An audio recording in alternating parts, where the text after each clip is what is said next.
So, you want to be a contractor. Ever wonder what it takes to become a contractor? The journey they go on to get where they are now, or the crazy things they see and hear on the job site? Well, you're in the right spot. Welcome to So You Want to Be a Contractor, the podcast. Join your host, Mike Fisher, as he talks to owners of construction companies from all over about how they got started, how they run their business, and some of the craziest stories they've experienced on their job sites. And now, your host, Mike Fisher. Welcome to So You Want to Be a Contractor. My name is Mike Fisher. This is episode number 41. My guest today, Ryan Ekedal of Ekedal Concrete. How you doing, sir? I'm pretty good. How are you, Mike? Good. Thanks for joining today. We appreciate you taking the time here. My co-host, Buddy Sella, is a little non-existent today, but hopefully she'll pop in here in a little bit and give us her 2 cents. But as we start off a lot of these things, let's get to know you a little bit. Tell us your story. First of all, what do you do? How do you do it? Where do you do it? And then get into a little bit of your background, your history. Sure, no problem. Well, obviously, my name is Ryan Ekedal, which you just touched on. I'm a second-generation concrete contractor located here in Orange County in Newport Beach, and been in this line of work for 25 years. Ever since I was young enough to know, what I was doing. Young kid. So I was going to say, I don't know that you look old enough to be in it for 25 years, but. Oh, thank you. So my father started the business way back in the 70s.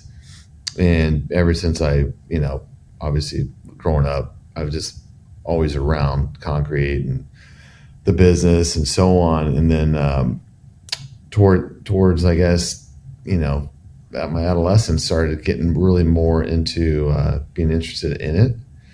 And that led me to, working summers and, different sort of times of the year when I wasn't playing sports and in school.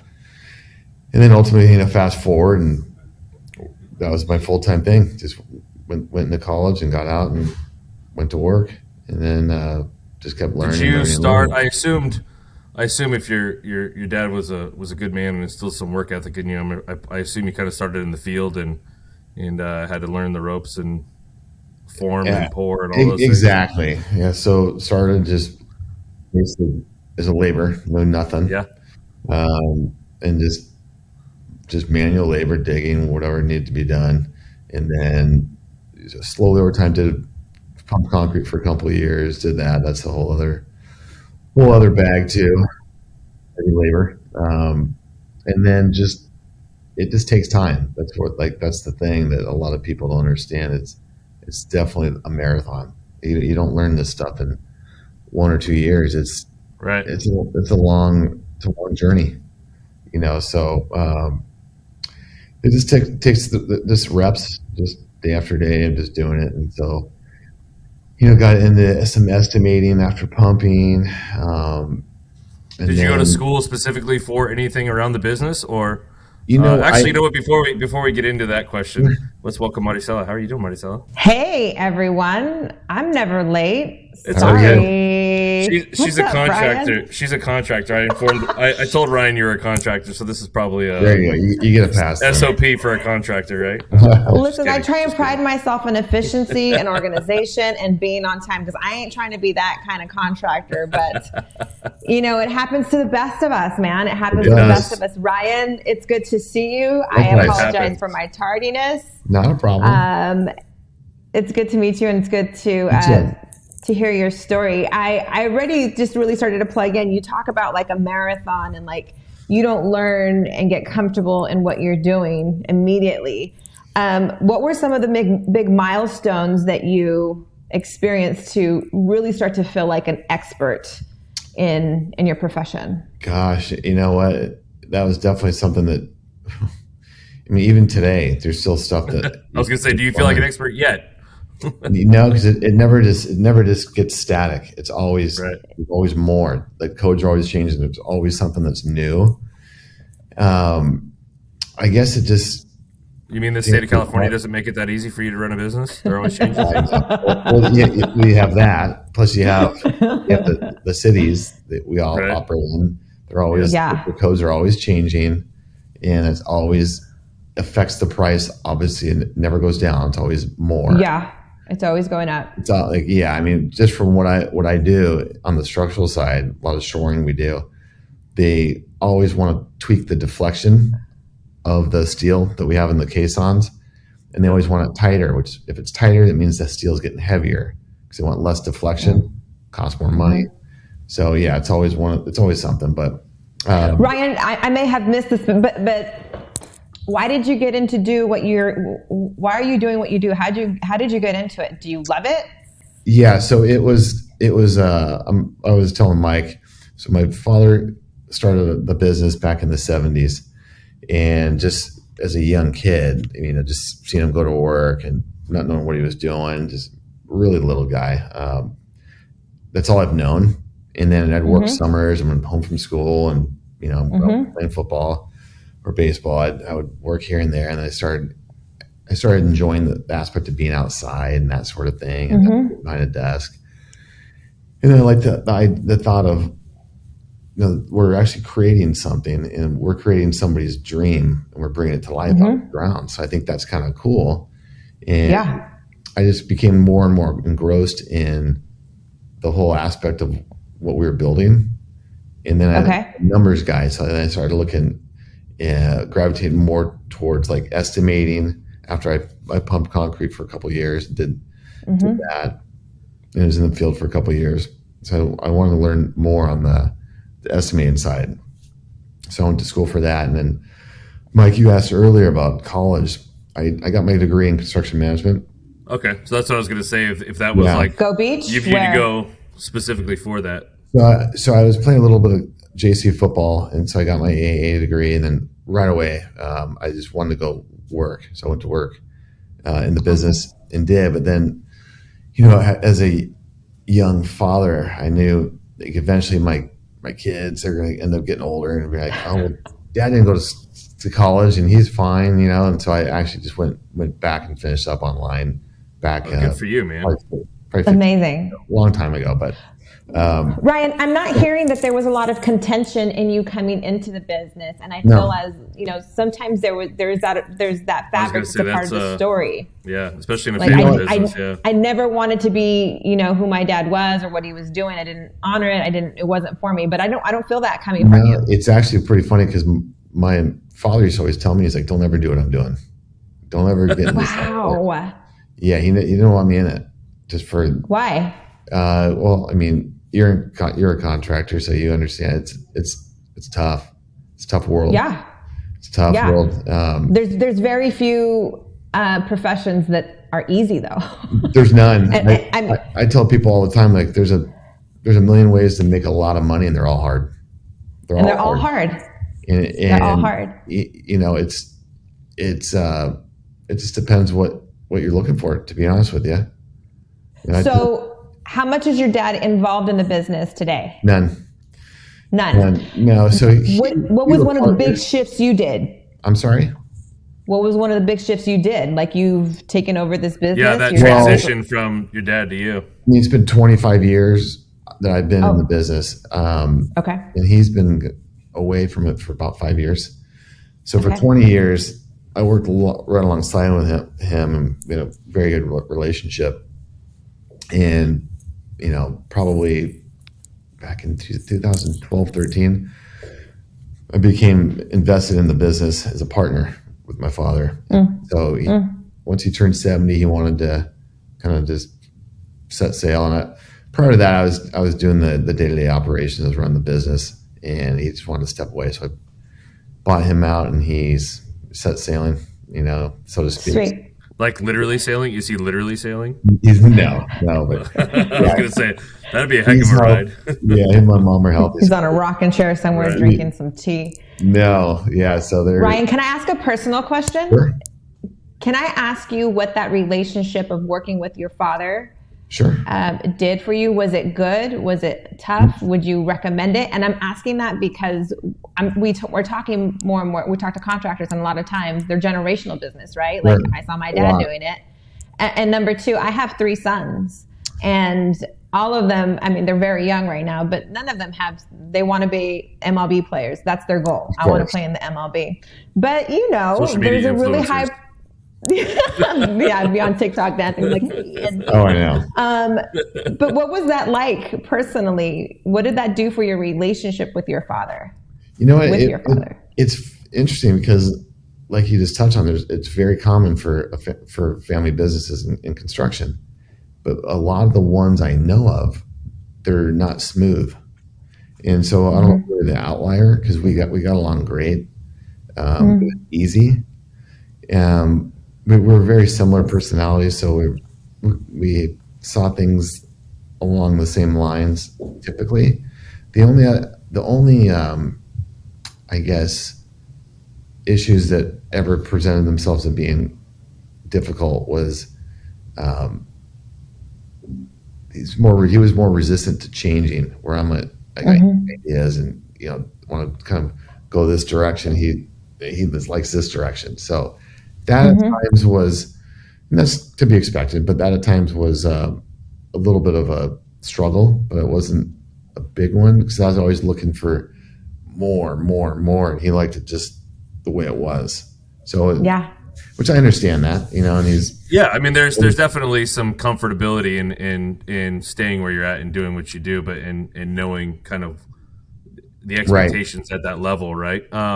But you said when he started it back in the 70s, it was relatively small and nothing too extreme. Was he growing it when you came into it? Was that growth around when, or did you kind of propel that growth, or maybe both, or what did that process look like? That transition? It was not only physically, but like mentally, right? For him too, like getting him to kind of accept some of that stuff. Yeah, it was definitely growing while he was still involved, and a lot of that had to do with him. And I guess that was 08. Right before that, it was 4 to 08. It was pretty sizable. And I was just looking at I guess, creating a different sort of culture, within the company. What was it? What was the difference you were trying to make? I wanted it to feel like this is home for everybody. Like we're all one. I want people that hear the name Ekedal to be like, God, yeah, I want to go work for those guys. Like I hear that they take care of their people. It's a good atmosphere. There's good people there. So I'm always hiring for the person, not the skill. You can teach the skill. You can't teach the person. If you're a jerk or say that, could you please say that one more time? I know. Seriously. I mean, seriously. You're always hiring for the people. You're not hiring for the skill, is what you just said. Absolutely. Like you and can was teach that something anyone, you learned? You can teach anyone to pound a form and nail and, understand elevations, read plans. You can't teach somebody how to treat people right. Yeah. Do for others, be a team player. So that's a big deal. So I always refer to Ekedal as being a destination employer. I want people to come here and stay here, and retire here. Was that thought process something? Employer. Yeah, I like that. I love that term. Was that thought process something that was that you just kind of realized and maybe kind of self-taught there, or was because there are a lot of people in this industry and a lot of industries, right? But that look to kind of business coaches and other outside influences, networking groups, where they kind of feed off of some of those best practices. Was that was that something that you just inherently had within you and wanted to change, or was there an influence there? There's definitely a little of both. There's definitely some influence because I have some business coaches, some real high level guys that I speak to in the past, and other people in the some of the associations that I belong to, and that it just makes a lot of sense, And then I've always thought you have to get along with your colleagues and coworkers.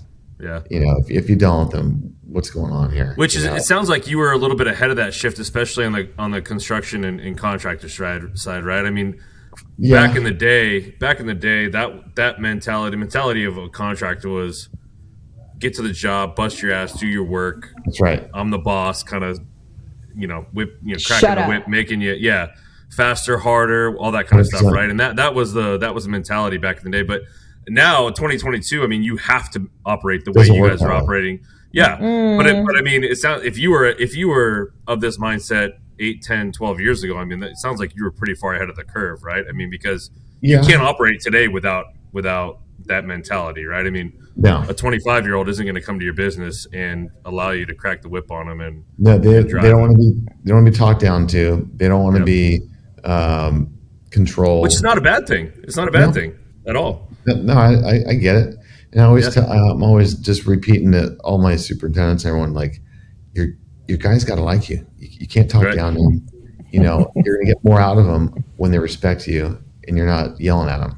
Period. That's just human nature, right? So funny story. I've never told this story on this podcast, but I was in Ooh, hold restaurant on. management. I know, right? I was in restaurant management for a very long time, at a very young age. I started at 20 or 21, and that like alpha mentality manager, you like, especially my age, right? I felt like I had something to prove.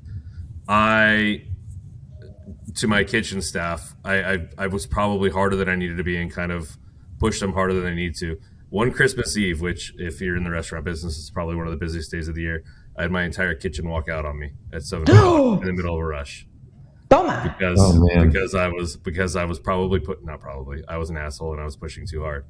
So from that day forward, that was the hardest lessons I ever had to learn as a manager and being, in charge of people. But to your point, like it's the culture and they have to like you. That mentality is important. Yeah. So Ryan, you come into the business, and one of the big shifts that you did culturally was, creating an atmosphere that was, what did you call it? You're going to have to coin it now. A destination workplace, right? Destination employer, correct. You wanted to be a destination employer. Yep. What are some of the other things that you felt were, I feel like with some of your back talk on estimates and numbers, was your father very number margin driven, or was that something that you brought into the business? He's a numbers guy too. Okay. For sure. So that was already kind of there. I kind of went a little bit beyond that. We're looking at like the job costs. Like, I mean, we got budgets for budgets, because it's like if you don't have your job costs, then you're screwed. And I have it all real time now, which before we didn't. It was kind of real just time. Real time. You're going to have to talk real slow right now, because unfortunately in our industry, we still don't have partners, vendors that are thinking about numbers in this way: profit, margin, real time. Get granular on that if you could. Yeah, sure. So like the software that we use, I use Sage 100, which is it's really good, it's specific for contractors, and it allows us to job cost everything. So we get a job, the budget's in there, and it's basically it's up to the date for the week we're in. So it might be a week behind, but that's pretty darn real time. Yeah. You're able to pivot real quickly on that. Yeah. How does that software do that? I'm sorry? How does the software do that? So how many jobs are you running at one time? 20. You're running 20 jobs at one time, and the software is able to give you real-time numbers. Correct. What? Well, just because when I'm labor hours, materials, it's probably pulling all that information. Yeah, that's weekly, because we do payroll weekly. So that's all in those buckets for each job. Then whatever, like my ready mix guy, when I get their payable, my ops manager puts it in. That's in the bucket for those jobs. Then I can look at where we're at actually versus what was budgeted. And then if I have an issue with labor and I'm like, wow, we're trending to have a big loss here, but we have 2 more months to go, I can pivot and see what's going on. Like, why are we getting sideways on our labor already? And so we can catch things and correct them, rather than after the fact looking back and being like, hey, we lost X and from our labor, we ordered an extra 10 grand in concrete for some reason. Did my estimator miss something? Do we overorder in the field? Is that even right? So Ryan, that's incredible. Yeah. Oh, thank you. So it's a big deal though, because I mean, geez, with being that busy and spread out, we have to know our numbers. If you don't know your numbers, you're going to have problems. I mean, that's kind of what I tell everyone is like, I don't care what business you're in, the numbers don't lie. Sports, numbers don't lie. Construction, the numbers are the numbers. They speak the truth, whether you want to believe it or not. That's real. And that's something because you related to baseball a little bit. Yeah, a lot of guys are looking at batting average and home runs, and you're into the analytics of the win rate and spin rates, and absolutely you're pretty granular. Yep. You got it. Look, listen, if we're talking baseball, I'm still not totally convinced that analytics baseball is the way to go. If someone's on fire, you keep them on the mound, dude. Don't pull them out. Anyways, I would have never said that comment 10 years ago because I hated baseball, but I have come to the light. So Ryan, your dad was a numbers guy. That's in your DNA. That's in your genetics. How far down did you get into numbers, and how much does that drive your daily decisions and, like, on a macro level, your business decisions? Is that your kind of day to day, or is that your? I'm always keeping my finger on the pulse of the numbers, because I mean, when we're as busy as we are, and if I have clients that aren't paying, every net 30, if it's pushing to 45, 60, I'm gonna have problems because the bills are still coming in, and those got to get paid regardless. So I'm always keeping my finger on the pulse of that, 100%. Probably every couple of days I'm looking to see where we're at, because it changes so fast, ebbs and flows. Mm-hmm. So I'm looking at our burn rate, like what it costs to keep the business going on a daily basis, and if I'm looking at the financials on the money going out versus going in. If I'm paying somebody a couple days too soon, at maybe 27 days, and on the flip side, I'm not getting paid for 40 days, it doesn't seem like a big deal. But over 20 jobs and all that, you're looking at 6 figures sideways every 4 weeks. Yeah, you become a bank. I tell people all the time, like, the concrete guy's not the bank, guys. You gotta pay your bills. Yeah, you become the bank. And that's something my own business coach has been really trying to talk me out of. Like, listen, you got to you're not a bank. You're a GC in residential construction. You're not a bank. 100%. Yep. So, Ryan, you're running 20 jobs at a time. Let's talk a little bit about, the infrastructure of your business, your marketing, your sales, and how big your team is, how you have organized your business in such a way to facilitate 20 jobs at the same time. That's a lot of work. It's a lot of work. It's a lot of work. It is. I have really good superintendents, and most of them were grown, organically from within. They started as labor, just learned, were patient, and just wanted to succeed, and they got the opportunity, and they went with it. So that destination employer is working for you. Absolutely. And so a lot of the more senior guys, they're, tasked with operating on, 2 to 5 jobs, watching those. And I break it down into geography. Like, if I have 4 jobs within a 8-mile radius, this one superintendent could potentially run those. And on the flip side, there's 20, but some are just a slab on grade, which is fine.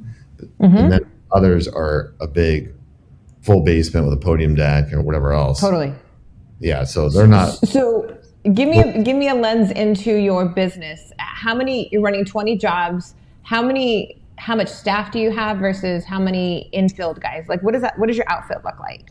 I run usually 80 to 100 employees total. Incredible. And then what's the radius that you serve? Are you serving just coastal and county? Coastal, so you're staying in one county. Correct. I've gone up into Brentwood, and I'm actually starting to make a strong push to go up there, because it lends itself. The geography is very similar to coastal Orange County, hillside basements, multiple level concrete homes, big complicated concrete homes. So it kind of tees up kind of with how we're run. And then we'll go down La Jolla, Del Mar as well.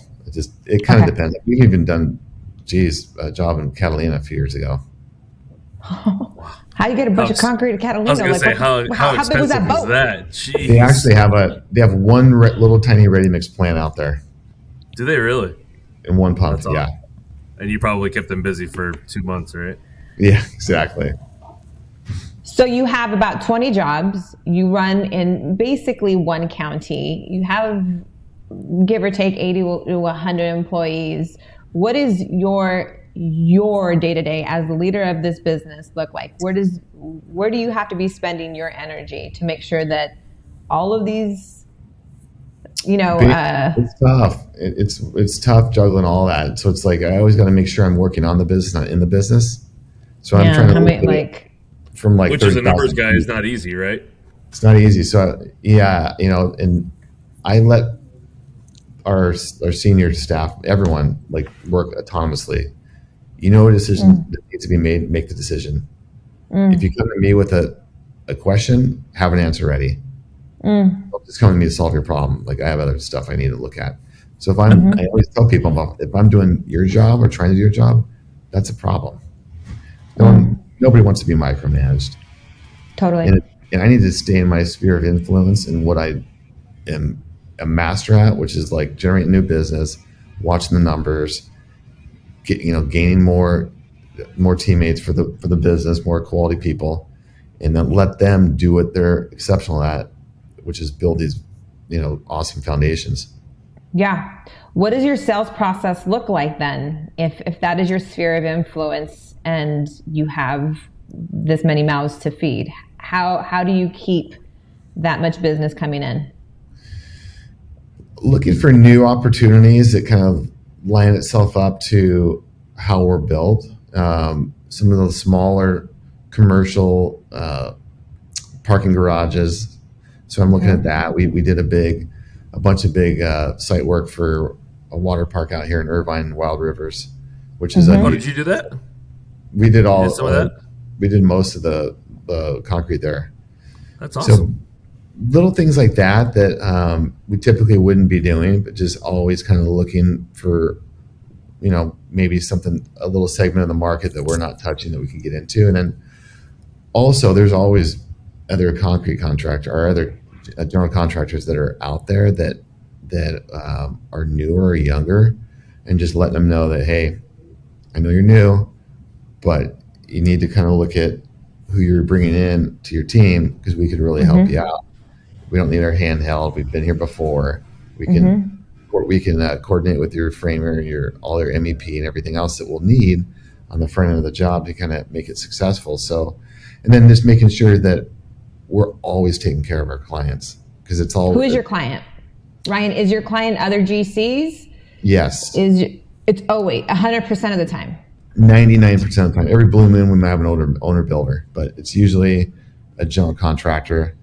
And so making sure that their needs are always not just met, but exceeded.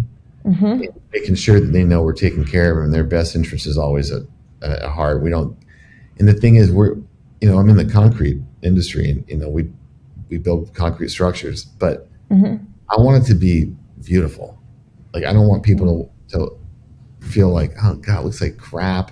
Because I've heard it from other people out there and other companies.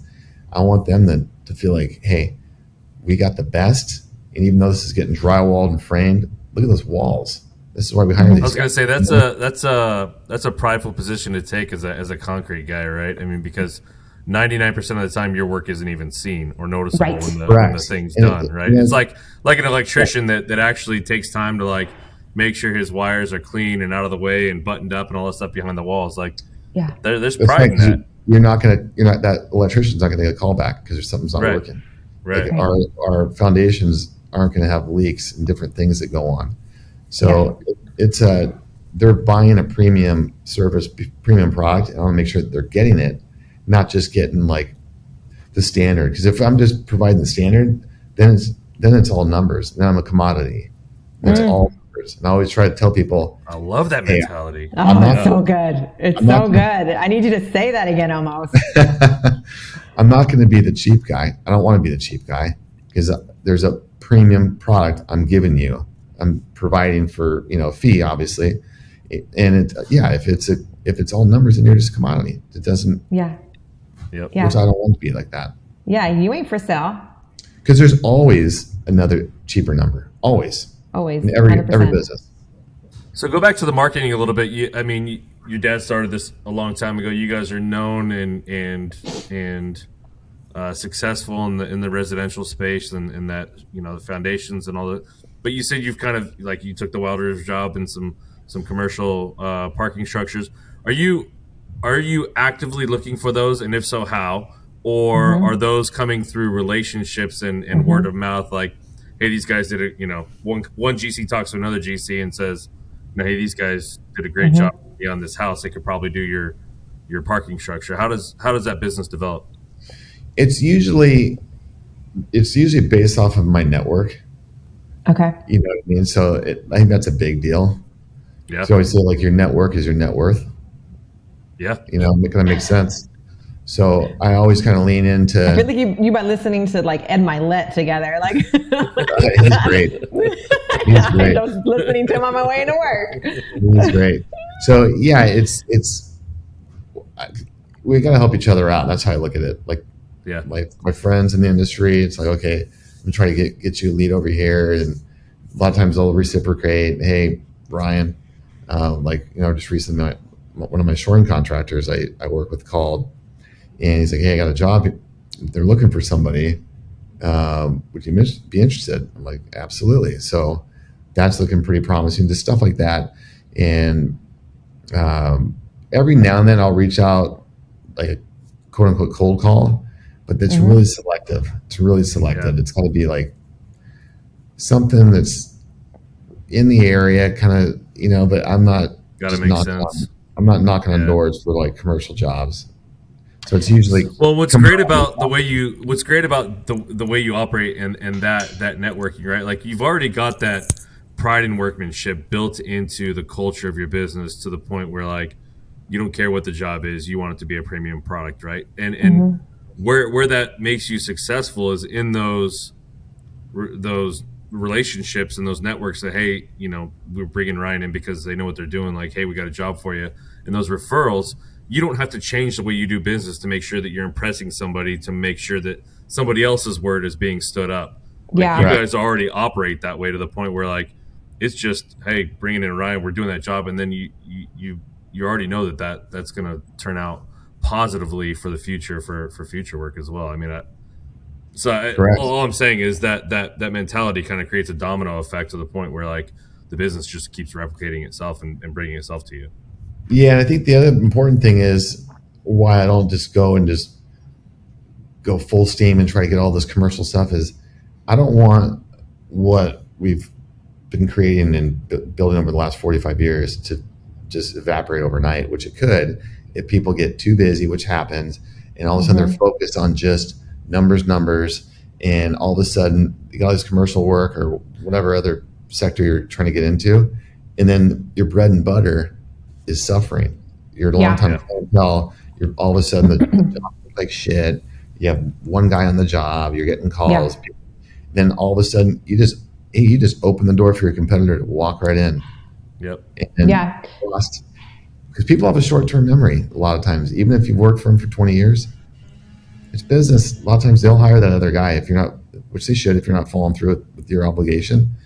And then you just kissed 20 years goodbye. So it's a fine line, so that's why I'm pretty selective and stepping outside of, exactly what we do day to day and other sort of smart aspects. We spoke with an electrical residential contractor who's kind of talking about the same thing that you're talking about, where he for years was residential, then went into commercial and learned some really hard lessons about commercial construction, and he swore that off. He's like, this is my bread and butter, this is what I'm good at, and I don't work. He knows who he's not going to work for, and he knows what he does work with, and that's period. I don't need to go, I'm not interested, I don't need to dabble in anything else. This is what I am good at, and this is my lane, and I stay there. 100%. And just to piggyback off that is the fact that if I go in and I know we could do like a 6-story parking garage. I know it. Yeah. But the guys that do it all the time, they're going to be more efficient. Right. So their margins are going to be tighter, but they're going to be the same profitability. Does that, if that makes sense? Yes. Yes. And then what for? Yeah. I'll be a lot more inefficient. We'll get it done. Won't be as profitable likely. So I think a lot of times people are always like, the grass is always greener. This, that, and say, no, it's greener where you sit and water it. Stay in your lane, and just be the best at one thing.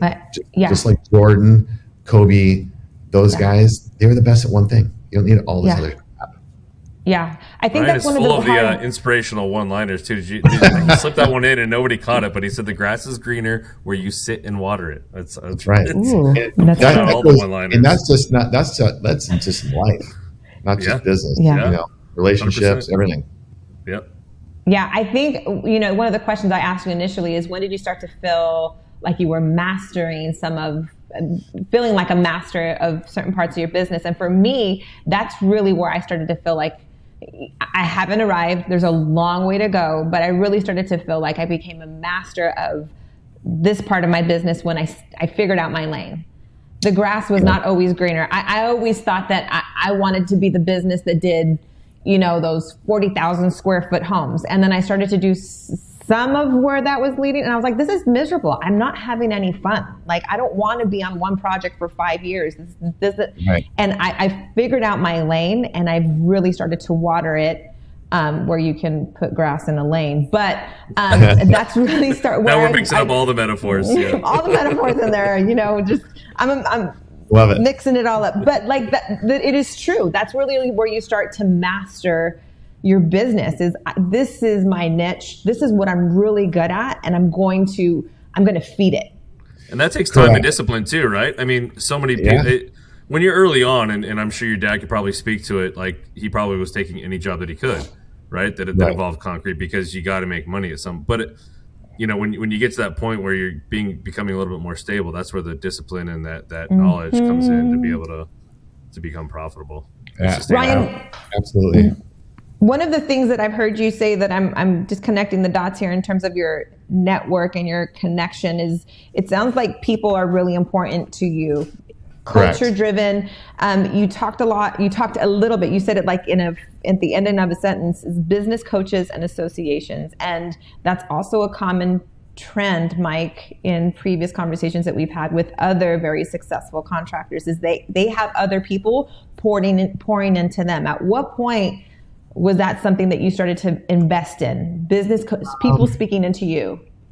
It's probably been about 10 years, but the last 5, 6, it's become even more important to me, because I don't care how good you're at something, like the best of the best have coaches.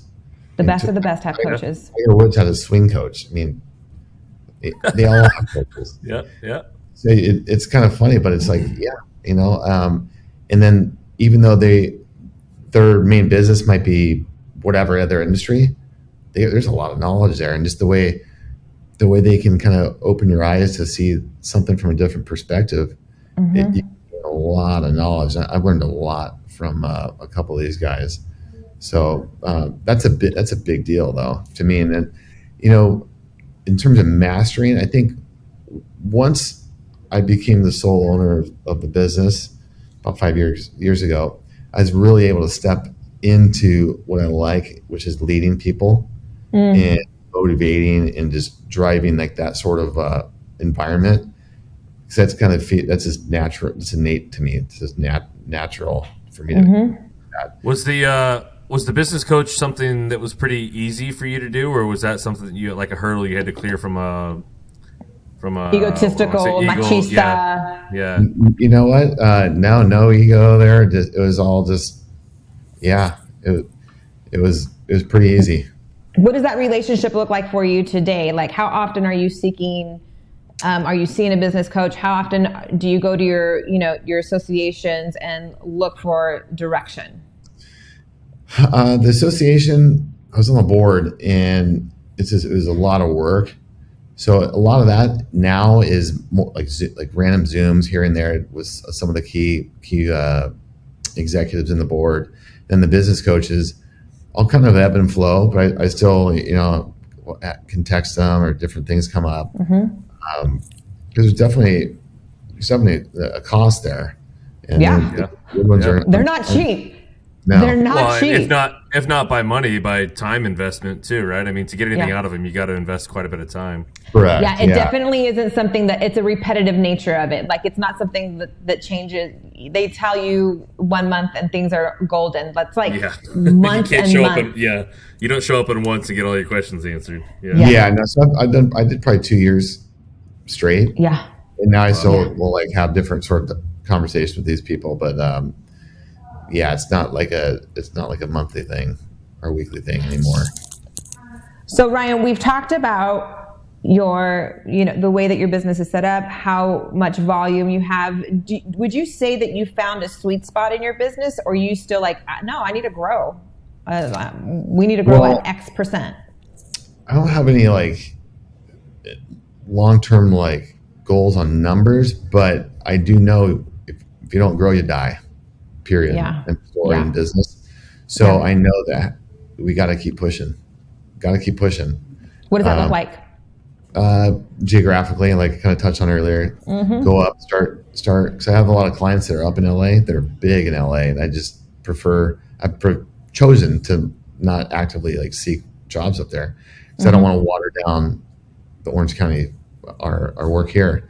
Yeah. So it's going to take a lot of effort, but it's going to be something that will allow us to continue to grow up in the LA market, Beverly Hills, Malibu, the Palisades, that sort of area, which I have some contacts at. So that's the next step, because you just can't just maintain status quo, because you're going to drop off. You got to keep growing. Like, same with employees, like key members. You always want two. Two is one, one is none. You can't just have one. Here's another one. Here's another one. Yeah, there you go. Yeah. Say that again. Put it in the bank. What's that? Two is one, one is none.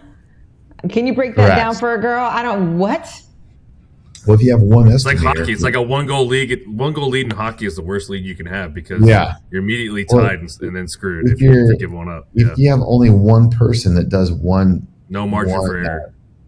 Okay. One position. If he's the only person that does it, and he's busy, what if he leaves? What if they got a bug up their ass and they're gone, and you're sitting there going, what?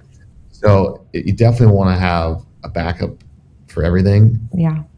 And even if it's somebody who's like a junior estimator for your estimator, an intern for your project managers, assistant office manager, that's kind of an assistant superintendent. It kind of goes on and on. That way you're not stuck. And then also on the flip side, you're able to kind of grow organically, get them the knowledge. I was going to say, I feel like that helps from a retention standpoint, because if you're always pushing people up the ladder, the people at the bottom know that if I work hard, I will get pushed up the ladder. Yeah, then that's where I try to really focus and make sure I hit home on people that are hired, is that, I'm going to set a path for you. Here's the path to go down to get to the next rung of the ladder, to keep going up and up and up. Like, I don't want this to be right here. Like, there's opportunity. Like, it's all obviously it's up to the person, but it's there. How do you balance the two is one, one is none, and making sure that you have the support that you need so that you're not at none against your numbers, right? So yeah, it's very hard. Just finding good people. So it all boils down to, like, once you go through, you pay for the ads, you pay for your time, and essentially when you interview, and then you hire someone, you're paying to train them. You want to keep them. It's expensive to keep hiring and firing. So, to answer your question, it's like just grow organically, and then just keep hitting that home to fill these other spots, so you're not left holding the bag if somebody leaves in a key spot. And we're talking about culture a little bit, and I always pull up kind of websites and Instagram and all that kind of stuff while we're talking. But I'm on your Instagram right now, and I probably see half of these pictures are your guys in the middle of a pour holding up gift cards. So kind of speak to that a little bit, right? I mean, what is that? And you're obviously using your Instagram and your platform it sounds like you don't need it to generate business, right? Because you've been around, you've got that reputation, but it looks like you're using it more to kind of show yourself off and become that, what we talked about earlier, that destination employer. So kind of speak to why are these guys all holding, why are they all holding gift cards? Employee of the month. Okay. That's what that was just recently. So every month, getting feedback from my superintendents, who's stepping up, even if they're a laborer who's been with the business for a month. Like, who is it? Somebody that's stepping up. I want them to understand that they're noticed, they're appreciated, and it's good for the other guys on the crews to see that and to know, like, okay, that's available. That's there. Paying attention. Yeah. They're paying. Yeah. We're not just out here by ourselves.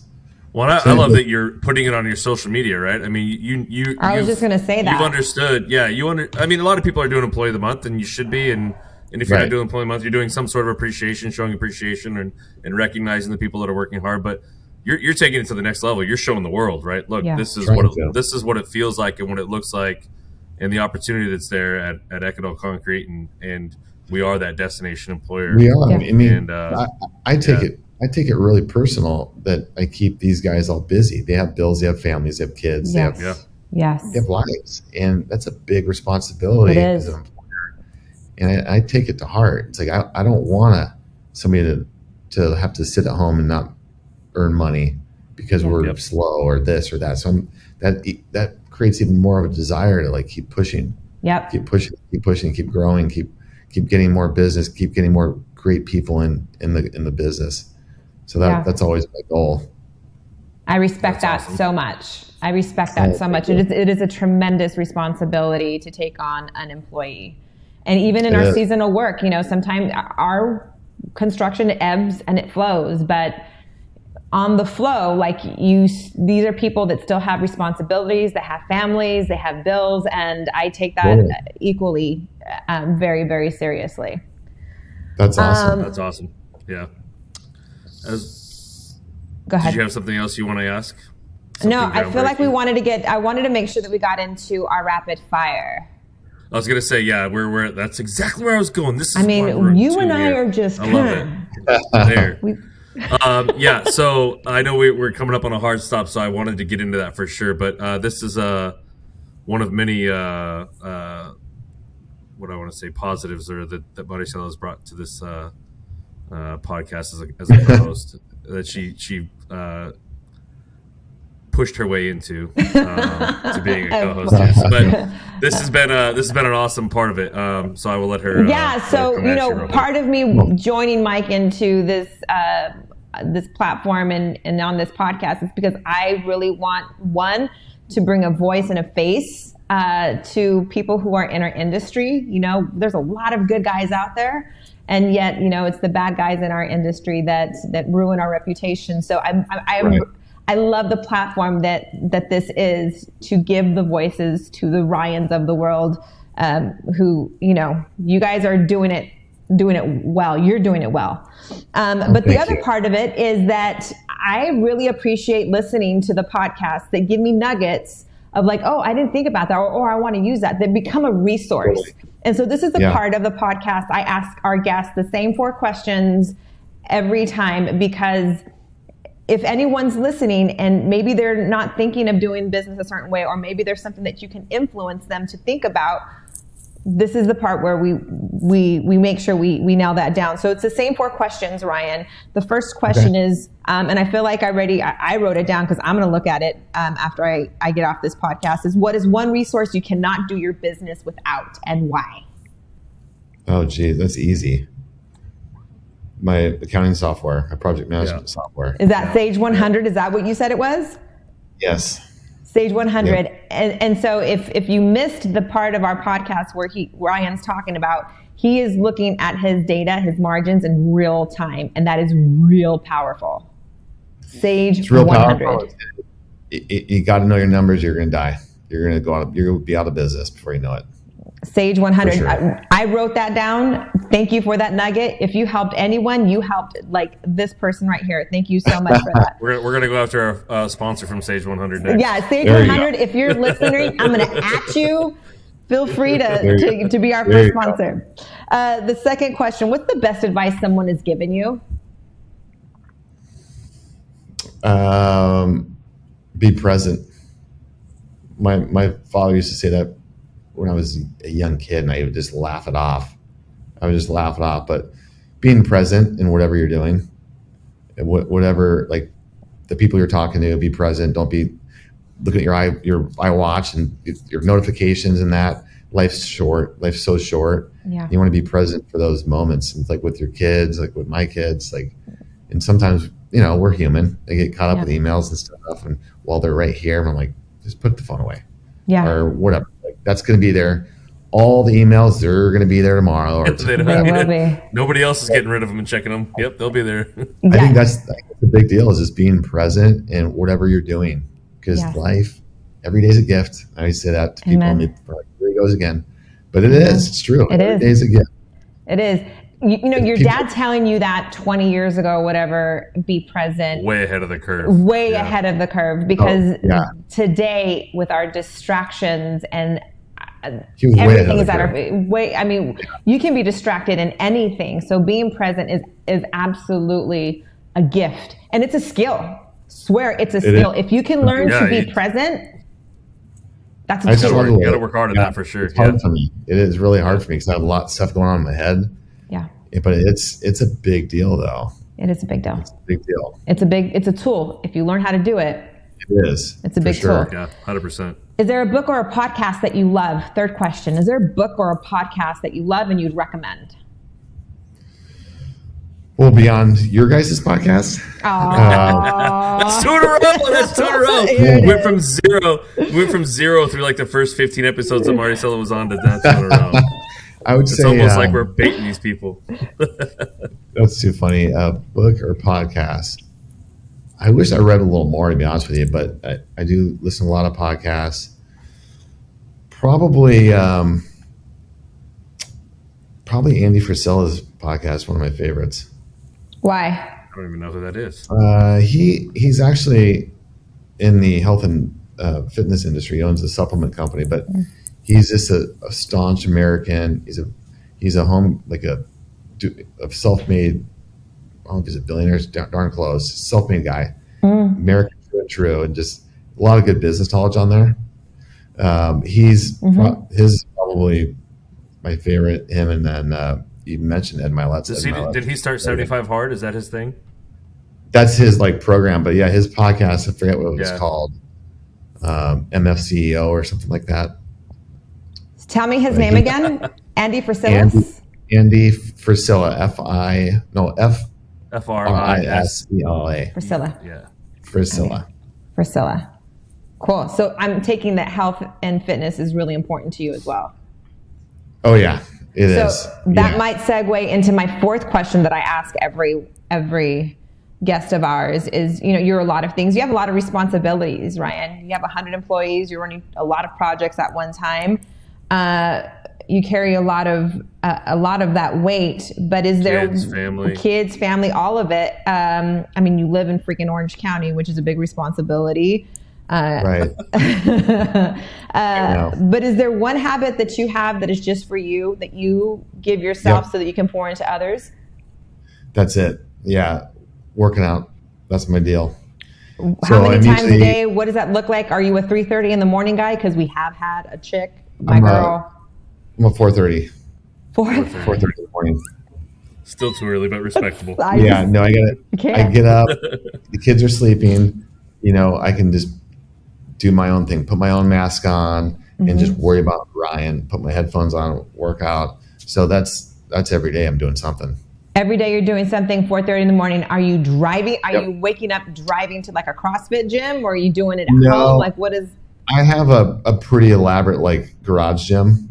Excellent. That I've had for probably 10 years now. I just got tired of going to Equinox, whatever it was. Right there, you got to wait around for people that are there to meet people, and it's like I just want to get in and get out. Yeah. So I do that, and then I'm a pretty big paddler, like outrigger canoe and stand up paddling. I've done a bunch of races. I paddled from Catalina to Newport Beach before. What the fuck? I know, pretty extreme stuff. Underachiever. This guy. You should do more, Ryan. This guy. I think it's just important, just because no one's calling me that early in the morning. Yes. Right. Yeah. Nobody That is the emails me. gift. That is the gift. I can just disappear.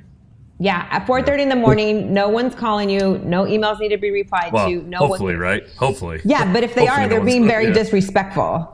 That is, and I know. I mean, I used to work out at 5:30 in the morning. I used to do CrossFit when CrossFit was hot, and it was the 5:30 in the morning. The key to waking up early, Mike, and this is something for us to like marinate on, is to going to sleep early. Yes or no, Ryan? Try to, yeah. I know I don't get enough sleep, but I try at least get to sleep by 10 or 10:30. Yeah, it's hard though. Yeah, I'm still. I'm a Netflixing. restaurant management guy. I'm like midnight or 1 a.m. Yeah, from yeah. my restaurant years. See, Yeah. I would never sacrifice my nights for a morning. I love my mornings. Yeah. Love That's them. awesome. Yeah, 4:30 in the awesome. morning. 2 is one is none. The grass is greener where you water it. Destination employer. Like, I'm writing those on a freaking Post-it, and I'm gonna put it on my computer. That was awesome. That was awesome. That's all I Ryan, got. this has been amazing. Yeah, this has been awesome. We appreciate the time. Thank you. Give a shout out. Let people know where to find Yeah. you, how to look at your work, how to get a hold of you guys. Sure. Yep. Instagram is at Ekedal Concrete, and then same with the website. You can reach out at either one of those places and reach out to me directly. I'm more than happy to talk to anybody. No, not a problem. Awesome. Thanks for your time, Ryan. It was really nice meeting Ryan, you. been amazing. Appreciate Likewise. it, Thank you both. All right. man. Take care. Stay safe out there. Take care. You as well. Have a good day. Hey, thanks for listening. If you had a good time, be sure to hit that subscribe button to get all the latest episodes. And if you had a really good time, leave a review to let us know what you thought. Until then, go gather some crazy stories on your job sites, and we'll see you next time on So, You Want to Be a Contractor.